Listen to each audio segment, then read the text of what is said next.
In this video, I will give you tips about visiting Morocco and things you should do and shouldn't do to have a pleasant visit to this beautiful country. Firstly, when you arrive, you'll need to go through passport control. Depending on the time of day and the number of flights arriving, the wait can vary. On average, you can expect the process to take anywhere from 30 minutes to over an hour. During peak travel times, especially during holidays or festivals, it might take a bit longer. It's important to be patient during this time. The officers are thorough, ensuring that all the necessary security checks are completed for your safety and the safety of everyone entering the country. Having your documents ready, your passport, any necessary visas, and your arrival card will help speed up the process. When you reach the front of the line, an officer will review your passport and other documents. They may ask you a few questions about your stay in Morocco, such as where you'll be staying and the purpose of your visit. This is standard procedure, so there's no need to worry. Just answer clearly and honestly. Once everything is in order, your passport will be stamped and you'll be on your way to collect your luggage. Remember, patience is key during this process. Passport control is just a small part of your journey, and once you're through, the wonders of Morocco await. If you're thinking about bringing a drone with you to Morocco, it's important to reconsider. While drones are fantastic tools for capturing beautiful aerial footage, bringing one into Morocco can lead to complications that may affect your trip. At the airport, your drone is likely to be confiscated by customs officials. Moroccan authorities enforce strict regulations on drones, and all drones, regardless of their weight, require special permits to be brought into the country. Without these permits, you'll be questioned by authorities, which can be a lengthy and stressful process, resulting in more time wasted at the airport. Even if you've done your research and your drone is under a certain weight, you'll still need a permit from the Moroccan Ministry of the Interior just to carry the drone with you. Additionally, to fly the drone in any city, you'll need another permit from the local authorities. These permits are difficult to obtain, especially for tourists. If you attempt to fly a drone without the proper permits, it's not just a matter of having your drone confiscated. You could also face a hefty fine. The process to retrieve your drone, if possible, is complicated and time-consuming, often involving legal steps that can disrupt your travel plans. You might see some tourists flying drones in more remote or rural areas, but be aware that they're doing so at their own risk. While these areas might seem less strict, the legal consequences remain the same. Flying without a permit, no matter where you are in Morocco, puts you at risk of losing your equipment and facing significant penalties. So, if you're planning to visit Morocco, it's best to leave your drone at home. There are plenty of other ways to capture the beauty of this incredible country without the hassle and risk that comes with bringing a drone. As you get ready for your trip to Morocco, there are a few essential things to keep in mind regarding money and payments. First, be sure to bring a variety of bank cards with you and notify your bank about your plans to visit Morocco. This will help prevent any issues with your cards being blocked for suspicious activity. In Morocco, only Visa and MasterCard are widely accepted, so make sure you have at least one of these cards on hand. American Express and other cards may not work in many places, especially outside of major cities. But remember, in Morocco, cash is king. While cards are useful, you'll find that many places prefer or only accept cash, especially in markets, small shops, and rural areas. Always carry small denominations with you, from 5 dirhams to 100 dirhams. This will make it easier to pay for everyday purchases, like a quick snack, a taxi ride, or a souvenir. Carrying a 200 dirham note might seem convenient, but it can be tricky when you're trying to buy something inexpensive, like a bottle of water or a small snack. Vendors often struggle to give change for large bills, especially for purchases under 20 dirhams. That's why it's a good idea to always have plenty of change with you.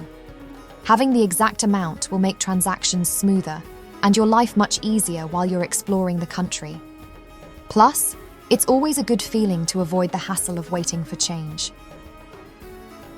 When visiting Morocco, you'll encounter many beautiful mosques, each with its own unique architectural style and cultural significance. However, it's important to remember that most mosques in Morocco are not open to non-Muslims. This is a tradition deeply rooted in respect for the religious practices of the community.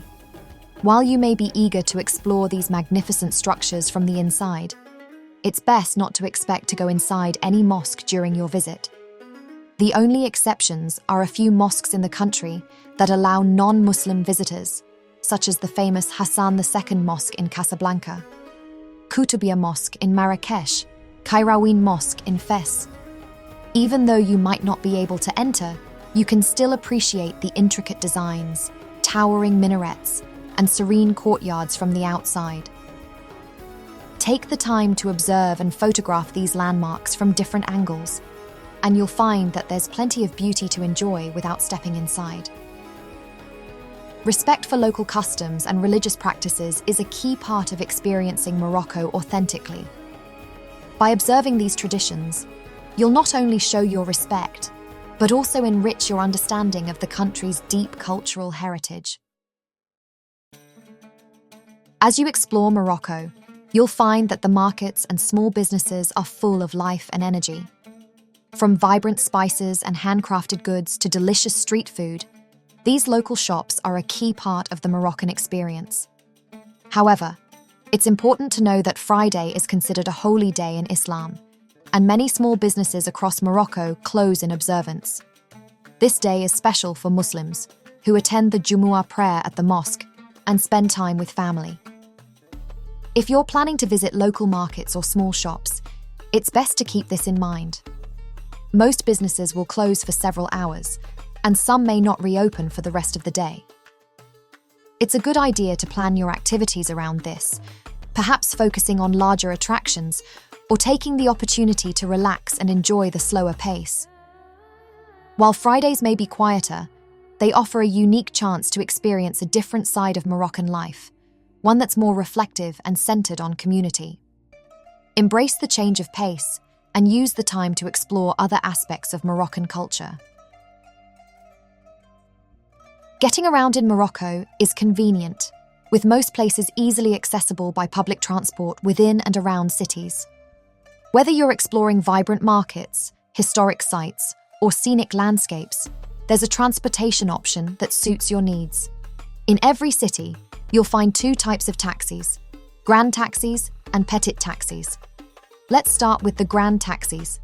These taxis typically run on a fixed route and charge between 5 and 10 dirhams per person, depending on the destination. Grand taxis can carry up to 6 passengers, making them a budget-friendly option for short trips. But that's not all. Grand taxis can also be hired as private taxis to take you anywhere you want to go. When doing this, it's essential to negotiate the price with the driver beforehand. To avoid being overcharged, ask locals for an estimate of how much the journey should cost, since these taxis don't have meters. Now, let's talk about the petit taxis. These smaller taxis are metered, and it's required by law for the driver to turn the meter on when you first get in. The meter starts at around 2 dirhams and increases by 24 cents for every 100 meters. The minimum fare is typically 7.5 dirhams, and petit taxis can carry up to 3 passengers. Always make sure the meter is running when you get into a petit taxi. If the driver refuses to turn it on, it's a red flag, and you should consider finding another taxi. Using the meter ensures you get a fair fare for your journey. In Morocco, the majority of people rely on tap water for their daily needs, including drinking and other household uses. The government takes careful measures to ensure that the water is safe for everyone. However, Morocco has been experiencing drought conditions for over 6 years, which has led the government to turn to desalinated ocean water to meet the country's needs. As a result, some tourists may notice a slightly different taste in the tap water compared to what they're used to back home. If you find the taste a bit unusual, don't worry. You can always opt for bottled water, which is widely available throughout the country. Whether you choose to drink tap water or bottled water, staying hydrated is key to enjoying your Moroccan adventure to the fullest. Morocco is generally a safe country, and many travelers spend years here without encountering any issues. However, like any destination, it's important to take certain measures to ensure your safety and make the most of your experience. When visiting souks or crowded areas, always stay aware of your surroundings. These bustling places can attract pickpockets, and tourist spots often draw scammers looking to take advantage of unsuspecting visitors. If you're carrying money, make sure to split it into 2 separate amounts and keep each sum in different pockets. This way, if one pocket is targeted, you'll still have some funds secure. The cost of living in Morocco is generally cheap. If you are experiencing Morocco like a local, it's best if you carry no more than 500 dirhams, $50, max a day. This amount is generally more than enough to have a good experience, unless you are spending time in high-end places. Avoid placing your phone in the back pocket of your jeans, as this can make you an easy target for thieves. Use your phone sparingly while walking on the road. Many thieves use motorbikes to quickly snatch phones, so it's safer to limit your phone use when you're on the move. When you do need to use your phone, find a safe spot to do so. Thieves often approach from the opposite side of the road, so always look in the opposite direction when crossing the street to spot any potential threats. Staying vigilant can help you avoid unwanted attention. By following these simple tips, you can ensure your safety and enjoy a hassle-free experience in Morocco. Staying prepared and aware allows you to fully embrace all the beauty and culture this incredible country has to offer.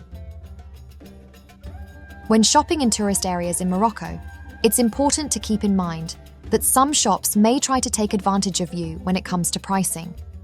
Many vendors see tourists as a bank with 2 legs, so don't be surprised if the initial price is higher than expected. But don't worry, negotiating the price is a normal and expected practice here in Morocco. Don't be shy about it. Bargaining is part of the culture and can even be a fun experience. If you find something you like, it's always a good idea to ask more than one shop for the price. This will give you a general idea of what the item is worth, and you'll be better prepared to negotiate a fair deal.